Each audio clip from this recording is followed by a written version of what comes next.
আজকে একটা খুশির খবর শুনলাম বেলা। তারপর ভাবলাম যে এই এত গরমের মধ্যে পুডিং বানাই। আর আজকের দুপুরে রান্নাটা হবে মশলা একদম বেটে পরে রান্না করব। মনে হচ্ছে কি কিছুই খেতে ভালো লাগতেছে না, তো এইভাবে বেটে বুটে রান্না করলে ভালো লাগতে পারে। তো হ্যালো এভরিওয়ান, আসসালামু আলাইকুম, welcome to my new blog. তো সবাই কেমন আছেন? আশা করি সবাই ভালো আছেন। আসলে গরমের মধ্যে আমরা সবাই তো একদম বিচলিত। তো যাই হোক, তারপরেও হচ্ছে আমাদের যা কাজ সেটা তো করতেই হয়। যেমন ভিডিও বানানো হচ্ছে আমাদের একটা কাজ, যারা কন্টেন্ট ক্রিয়েট করে তাদের জন্য। তো যেমনিই হোক, যত গরমই লাগুক না কেন, আমাদের কিন্তু কাজ করতেই হবে। তো সকাল সকাল হচ্ছে ব্লগটা শুরু করে দিলাম। তো আগে হচ্ছে বেডরুমটা একটু পরিপাটি করে নিই, কারণ আমার মনে হয় কি যে বেডটা যদি সুন্দর থাকে না, ঘরের কাজ অর্ধেক কমে যায়। এটা কেন যেন আমার মনে হয়। তো কার কার এমন লাগে অবশ্যই কমেন্ট সেকশানে কমেন্ট করে জানাবেন। তো মূল টপিকে আসি। আজকে কি রান্না করব সেগুলো আপনাদের সাথে শেয়ার করব। আর আজকে রান্নাটা হচ্ছে মোটামুটি আমার মনের মতো করে আজকে আমি রান্না করব। আর প্রচণ্ড গরম, তো ভাবছি একটা পুডিং বানাবো। তো দেখি কতটুকু আপনাদের সাথে শেয়ার করতে পারি। আসলে সোশ্যাল মাধ্যমে যে টপিকটা ঘোরাফেরা করতেছে, যে এসপি পলাশ সাহার যে মৃত্যুটা, আসলে এত মেধাবী একজন মানুষের কাছ থেকে এই মৃত্যুটা আমাদের মতো মানুষ কাম্য কখনোই না, আমরা মেনে নিতে পারি না।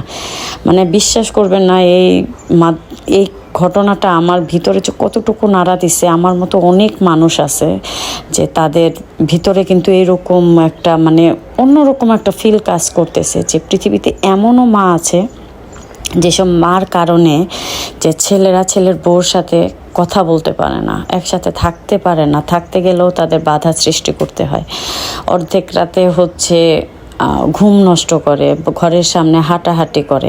এটা আসলে কিন্তু নতুন কিছু না, কিন্তু পলাশ সাহার মা যে এরকমটা করে, হয়তো তার স্ত্রীর কথা যদি সত্য হয়ে থাকে, তো এটা তো খুবই খারাপ একটা বিষয়, খুবই খারাপ একটা বিষয়। একটা ছেলে যখন একটা মেয়েকে বিয়ে করে, একটা ছেলের স্বপ্ন থাকে তার সাজানো একটা সংসার থাকবে, তেমনি কিন্তু একটা মেয়েরও স্বপ্ন থাকে একটা সাজানো সংসার থাকবে। তো এই সাজানো সংসারটা তখনই সম্ভব হয় যখন হচ্ছে ছেলে মেয়ে উভয়ই হচ্ছে তাদের মন প্রাণ দিয়ে সংসারটাকে মানে সুন্দর করে তোলার চেষ্টা করে, তখনই কিন্তু সম্ভব হয় একটা সাজানো সংসার। একার পক্ষে কিন্তু কখনোই সম্ভব হয় না। তো আমাদের সমাজে এমন পলাশ সাহার মা অনেক আছে। আসলে আমরা এই ভিডিওটা দেখছি, আমাদের চোখের সামনে পড়তেছে, এই কারণে আমরা বুঝতে পারছি যে আসলে এই মহিলাটা কতটা জঘন্য, কতটা খারাপ, আর কতটা স্বাভাবিকভাবে সে তার ছেলের মৃত্যুর পর কিন্তু সে ইন্টারভিউ দিচ্ছে। কতটা স্বাভাবিক হলে সে এই ধরনের সুন্দর করে কথা বলতে পারে গুছিয়ে। আর মেয়েটার কথাই চিন্তা করি, তো অনেকের প্রশ্ন থাকবে যে আমরা মেয়ে এই কারণে হয়তো বা বোর সাপোর্টটা করতেছি। আসলে কি ভাইয়া, দেখবেন সাপোর্টের কিছু না, বা আপুরা সাপোর্টের কিছু না, যে এই মেয়েটা যে কথাগুলো বলতেছে এটার 100% না হোক, মানে আমি বলবো যে 40% হলেও সত্য কথা, কারণ সব কিছু বানোয়াট কিন্তু কখনোই হয় না। এই মেয়েটা হচ্ছে একটা গরিব ঘরের, তো এর মধ্যে হচ্ছে তার ছেলেটা হচ্ছে উচ্চ লেভেলের, সম্মান আছে, টাকা আছে, পয়সা আছে। তো তার মার তো স্বাভাবিক একটা মানে আশা থাকতেই পারে যে ভরি ভরি স্বর্ণ আসবে, যৌতুক আসবে, ওই লেভেলের মেয়ে তার কপালে জুটবে। তো এই একটা রেশ থেকে কিন্তু সে তার ছেলের বউকে দেখতে পারে না। এটা একদম অন্ধ যে সেও বিশ্বাস করবে যে এই ঘটনাটা একটু হলেও সত্য, যে এটা মেয়ে বলতেছে। আর আমি বলবো যে আমার চোখের সামনে এমন অনেক মানুষ দেখছি যে আসলে ছেলের বউর সুখটা সহ্য করতে খুব কষ্ট হয়, হজম হয় না। তো সে কিন্তু ভুলেই যায় সেও একদিন কিন্তু ছেলের বউ ছিল, তারপর কিন্তু সে শাশুড়ি হয়েছে। তো অনেক কথা বললাম। পলাশার মতো মেধাবী মানুষ আমাদের আসলে দেশে দরকার ছিল, যাকে আমরা হারিয়েছি। এরকম অনেক মেধাবী মানুষকে হারিয়েছে যাদের দ্বারা আমাদের দেশটা আসলে ভালো হতো। তাহলে আমাদের কেমন লাগতেছে? আমরা হচ্ছে কত দূরের মানুষ, তাকে চিনি না, জানি না, কিন্তু তার স্ত্রীর কেমন লাগতেছে, তার আশেপাশের মানুষের কেমন লাগতেছে, তার আত্মীয় স্বজনের কেমন লাগতেছে যে এইরকম একটা অল্প বয়সী মানুষকে দুনিয়া থেকে চলে যেতে হলো। কি এমন আসলে ঘটনা ঘটছে যে সে মৃত্যু বেছে নিতে বাধ্য হয়েছে, আসলে আত্মহত্যা বেছে নিতে বাধ্য হয়েছে। তেমন সমাজে অনেক প্রবলেম আছে, আসলে শেয়ার করা যায় না কারোর সাথে। যখন শেয়ার করতে পারে না, যখন আসলে নিজে নিজে সেই সমস্যাটাকে কন্ট্রোল করতে পারে না, তখনই কিন্তু এই ডিসিশানে চলে যায়। তো এই ডিসিশানটা আমি বলবো যে এটা কোনো সমাধান না। সে চাইলেই পারতো মানে কন্ট্রোল করতে, হয়তো বা কোনো একটা দিক তাকে ত্যাগ করতে হতো, কিন্তু পারতো।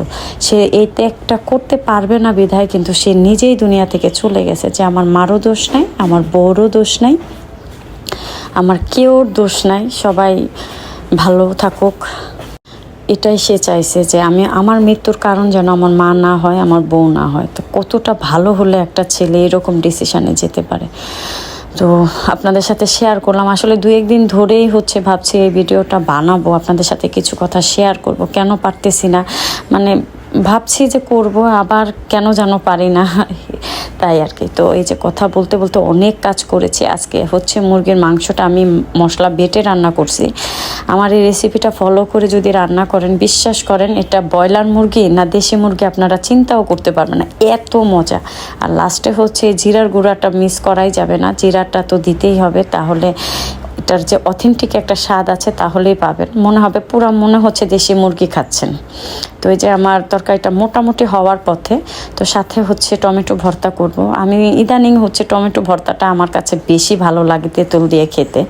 তো এই কারণে প্রতিদিনই মোটামুটি টমেটো ভর্তা করা হয়। তো এই যে দেখেন তরকারির লুকটা কত সুন্দর আসছে, একদম মানে মনে হচ্ছে দেশি মুরগি। একবার ট্রাই করবেন, খেতে অসাধারণ লাগবে। তো এই যে দুপুর হয়ে গেছে, আমরা এখন খেয়ে নিব, তারপর দেখা হচ্ছে। তারপর হচ্ছে কি আর বিকালে নাস্তার জন্য চিন্তা করতেছি কি করব। অনেক গরম। তো এর মধ্যে আপনাদের ভাইয়াও যেহেতু আজকে বাসায়, সে অনেক দিন যাবত আসলে তাকে পুডিং বানিয়ে খাওয়াই না। তো আজকে হচ্ছে পুডিং বানালাম। এই যে কালো কালো এগুলো আপনারা চিন্তা করতেছেন এগুলা কি, আসলে ভ্যানিলা যে ফ্লেভার সেটা আমার ঘরে ছিল না, শেষ হয়ে গেছে। তো কালো যে গোলমরিচ থাকে সেগুলোকে আমি একটু গুঁড়া করে দিছিলাম।